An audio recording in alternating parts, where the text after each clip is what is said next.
আসসালামু আলাইকুম, সবাইকে আমার চ্যানেলে স্বাগতম। আপনারা সবাই কেমন আছেন? আমি আল্লাহর মতো অনেক ভালো আছি।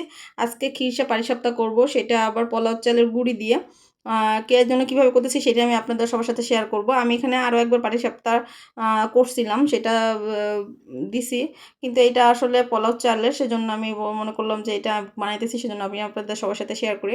এখানে যে গুঁড়ো পাতলা গুড়টা আছে সেই গুড়টা নিছি, আর আমি প্রথমে এটাকে চুলাকে মধ্যে জাল দিয়ে নিছি, কারণ এটা যদি দুধের মধ্যে দিয়ে দেওয়া হয় তখন দেখা যাচ্ছে ছানা কেটে যায়, সেজন্য। আর এই যে এখানে আমি আড়াই কেজি দুধের মধ্যে জাল দিয়ে ঘন করে নিছি। এখানে পোলাও চাল যে গুঁড়ি করে রাখছিলাম ব্লেন্ডারে করছি, ওইটা আবার দিয়ে দিছি। পরিমাণ তো সামান্য পরিমাণ একটু লবণ দিছি, 1 চিমটির পরিমাণ।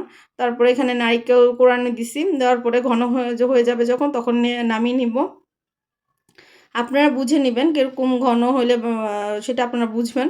তারপর নামিয়ে নিব। তারপরে এখন আমি পাটিসাপটার জন্য ব্যাটারটা তৈরি করে নিব। এখানে আমি 6 কাপের মতো গুঁড়ি নিছি, শুকনো চালের গুঁড়ি, আর 2 কাপ, আড়াই কাপের মতো ময়দা নিছি, সামান্য পরিমাণ লবণ, আর আমি তরল দুধ দিয়ে এটা করছি, হালকা কুমকুম গরম পানি দিয়ে তারপরে ব্যাটারটা তৈরি করে নিছি। এই যে দেখেন, পাতলা পাতলা হবে ব্যাটারটা। বেশি ঘন হলে দেখা যাচ্ছে যে আটকেই যাবে। এই যে দেখেন পাটিসাপটা রেডি হয়েছে। কেমন হয়েছে ভিডিওটা কমেন্ট করবেন। আল্লাহ হাফেজ।